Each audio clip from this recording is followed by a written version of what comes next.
October 21, 2021. A small wooden church, a rehearsal that should have taken minutes, and a gunshot that changed Hollywood forever.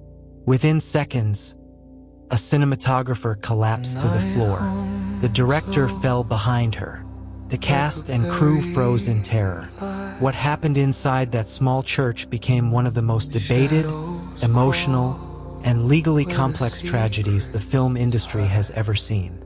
This is the story of Rust, a story of dreams, ambition, negligence, unanswered questions, and a young armorer named Hannah Gutierrez-Reed, whose actions and failures would place her at the center of a criminal trial watched around the world.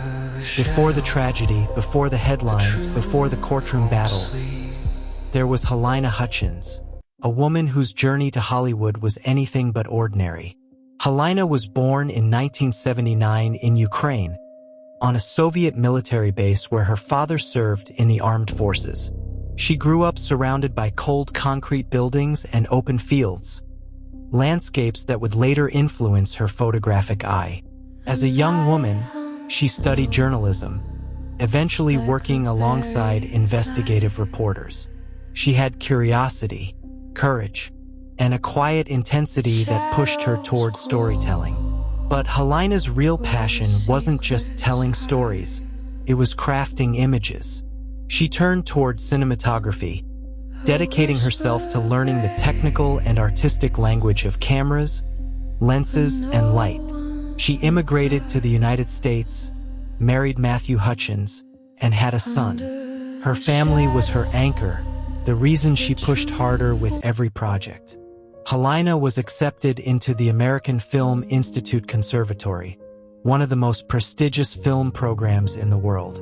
AFI is a crucible for cinematographers.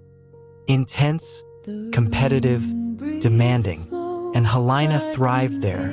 She graduated in 2015 and almost immediately gained attention for her eye, her warmth on set, her ability to bring people together. In a notoriously difficult industry, she made others feel seen. By 2021, Halyna Hutchins was rising fast, respected, admired, and on the verge of major opportunities.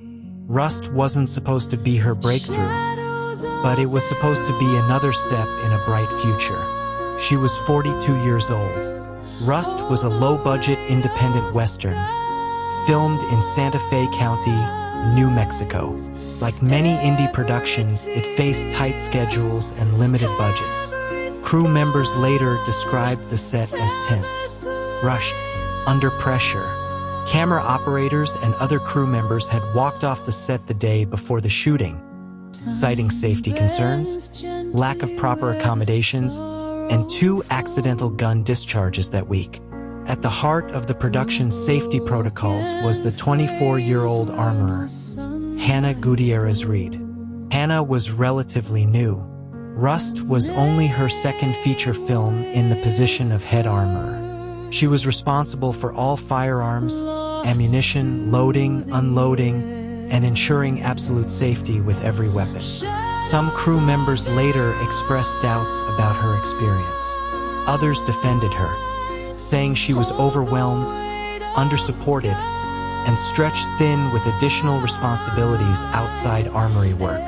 What is clear is that the chain of safety, every layer meant to prevent tragedy, was fragile. And on October 21st, it broke. The scene inside the church was simple. A cross-draw gun move, a camera angle, a quiet rehearsal. At approximately 1:30 p.m., actor Alec Baldwin was seated in a pew. The scene required him to draw a revolver from his holster and point it toward the camera, where Halyna and director Joel Souza were positioned. Before handing over the revolver, Hannah Gutierrez-Reed brought the gun to the set. The assistant director took it, declaring it a cold gun, a statement meant to reassure everyone present that no live ammunition was inside. But that assurance was fatally wrong. A real bullet fired. It struck Halyna Hutchins in the chest. The same bullet then hit Joel Souza, the director, in the shoulder.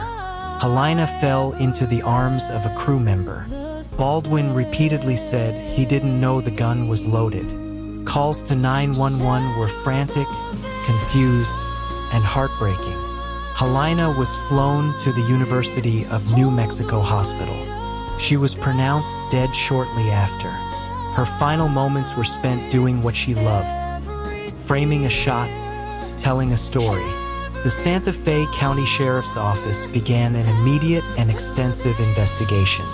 Their first priority: determine how a live round entered a gun on a movie set, something that should be impossible. Film sets use 3 types of ammo: rubber rounds, dummy rounds, and blanks. None are lethal. Live ammunition is banned. Yet investigators found live ammo mixed with dummy rounds on the set of Rust. Interviews revealed disturbing gaps in protocol. Ammunition stored in an unorganized manner. Dummy rounds and live rounds mixed together. Guns occasionally left unattended. Inconsistent or incomplete safety checks. Reports of rushed preparation. Earlier misfires ignored or downplayed. Authorities questioned multiple individuals, but focus increasingly centered on one role: the armorer Hannah Gutierrez-Reed. Investigators concluded that she had primary responsibility for ensuring no live ammo would ever be present. In their assessment, that responsibility was not met. The tragedy sent shockwaves across the film industry. Cinematographers across the world held candlelight vigils for Halyna Hutchins. Directors called for banning real guns. Unions demanded updated protocols. But beyond the outpouring of grief was a growing anger, not directed at a single person, but at a system that allowed such a catastrophic failure. On countless film sets, rushed schedules, budget constraints, and understaffing created dangers rarely discussed publicly. Rust became a symbol of everything that could go wrong. In early 2023, New Mexico prosecutors announced several criminal charges related to the shooting. Among those charged was Hannah Gutierrez-Reed, the armorer. She faced counts of involuntary manslaughter. Prosecutors argued that she failed to properly check the ammunition, allowed unsafe conditions, and did not maintain control over weapons on set. They said that if she had followed industry-standard procedures, Halyna Hutchins would still be alive. Her defense countered by saying she was overworked, assigned multiple roles, and repeatedly asked for better safety support. They argued that production management created an environment where failure was inevitable, but the courtroom was not debating industry culture, it was debating legal responsibility. The trial in early 2024 was emotional, technical, and deeply complicated. Forensic experts explained the differences between live rounds, blanks, and dummy rounds. Crew members described chaotic working conditions. Text messages showed frustration from the armory department. Supervisors were questioned about chain of custody procedures. The most difficult testimony came from those who witnessed Halyna's final moments. In March 2024, the court delivered its verdict: guilty of involuntary manslaughter. In April, Hannah Gutierrez-Reed was sentenced to prison.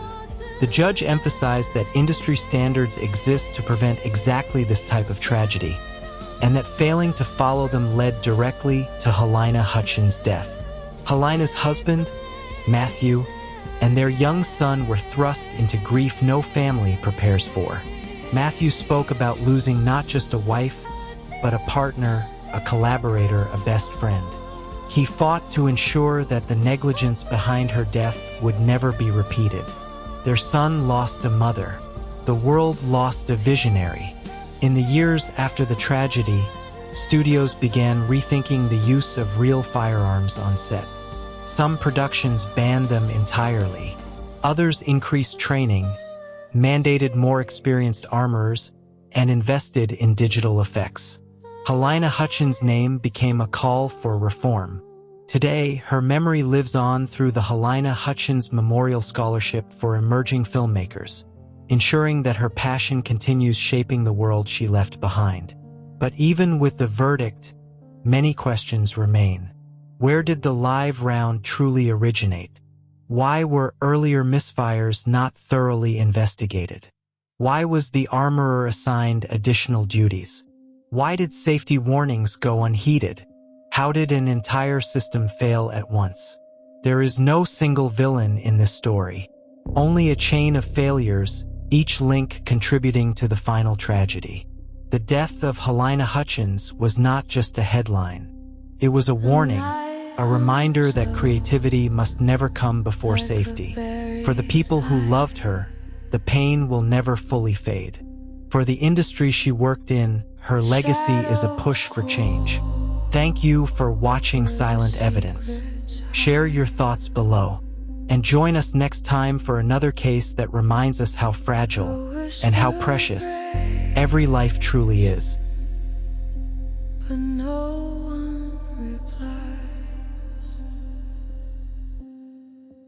Under the shadow, the truth won't